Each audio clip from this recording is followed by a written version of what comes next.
Le Québec, un endroit au visage multiple, un décor idéal pour tout fan de ski et autres sports d'hiver. Cependant, qu'on vienne de France ou d'un autre endroit aux températures modérées, lors d'un hiver québécois, on finit tous par se dire Qu'est-ce que c'est que ce pays? C'est pas possible. Il fait au moins 8000. En effet, notre corps, qui est constamment à 38 degrés Celsius, au contact d'un environnement froid, perd de l'énergie, ou plutôt transfère de l'énergie à l'environnement. C'est le phénomène qui nous donne l'impression de froid. D'ailleurs, dans la vie de tous les jours, nous libérons de l'énergie à l'environnement, comme par exemple lorsque nous préparons un bon petit plat ou des pâtes pour les étudiants. On néglige ces pertes en général, cependant, dans le milieu professionnel, on se doit de prêter attention à l'énergie, et pour ce faire, on va utiliser le premier principe de la thermodynamique. afin de fabriquer nos produits du quotidien, comme notamment la nourriture, nos produits hygiéniques et même l'eau potable, les entreprises ont recours à des procédés chimiques qui incluent parfois de la chaleur.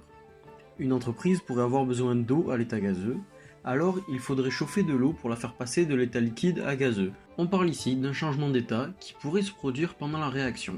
Il existe deux types de réactions chimiques, les réactions exothermiques, qui produisent de la chaleur, comme la combustion de l'essence, et les réactions endothermiques qui, elles, à l'inverse, ont besoin de chaleur pour réagir. Retenons ainsi ceci, en chimie que ce soit en laboratoire ou dans l'industrie, de nombreux procédés ont besoin d'utiliser de l'énergie sous différentes formes, comme notamment la chaleur, aussi appelée énergie thermique. Cependant, l'échelle industrielle étant très grande, on parle de centaines voire de milliers de mètres cubes, il est alors nécessaire de faire attention à l'usage de ces énergies.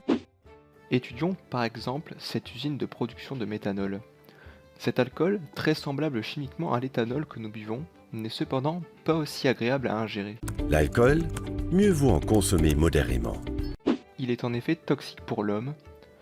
Il est plus utilisé comme solvant ou comme matière première dans la conception d'autres produits, pharmaceutiques par exemple.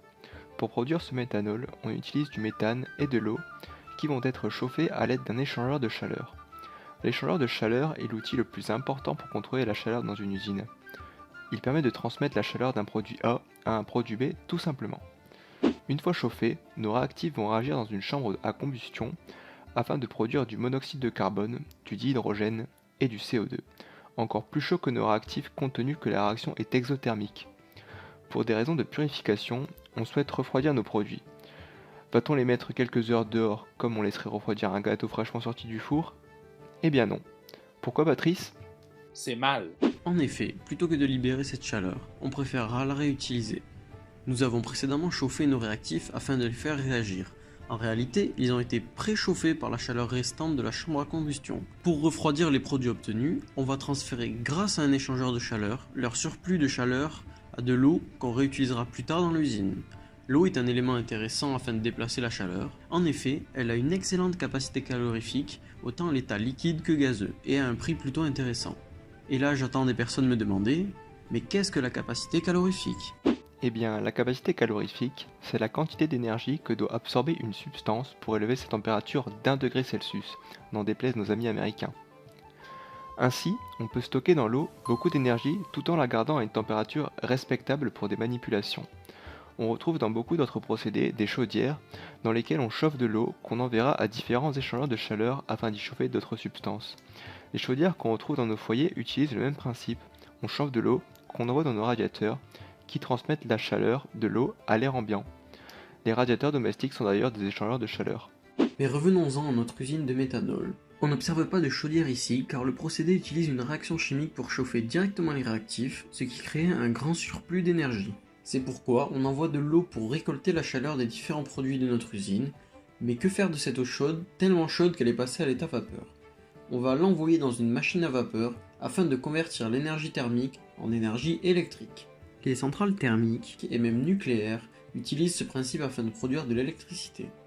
La vapeur que nous avons est à haute pression due à sa chaleur.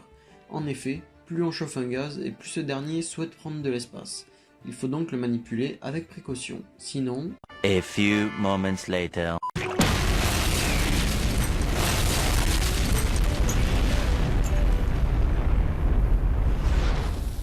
Cette vapeur à haute pression est envoyée sur une turbine afin de la faire tourner.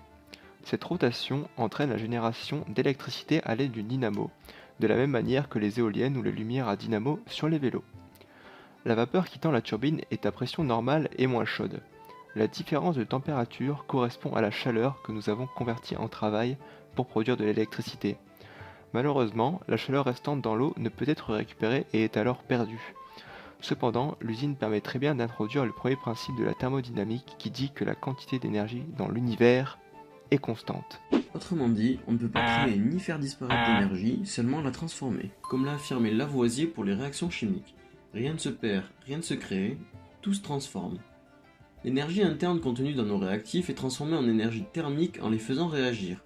Par la suite, cette énergie thermique transmise à l'eau nous a permis de produire de l'électricité, permettant de faire fonctionner de manière autonome l'usine ou encore pour la revendre. Cependant, nous avons remarqué que nous n'avons pas réussi à transformer 100% de l'énergie thermique en énergie électrique. Cela est dû au second principe de la thermodynamique que nous vous invitons à voir si vous êtes intéressé et surtout courageux. The winner takes all. It's the thrill of one more kill, the last one to fall.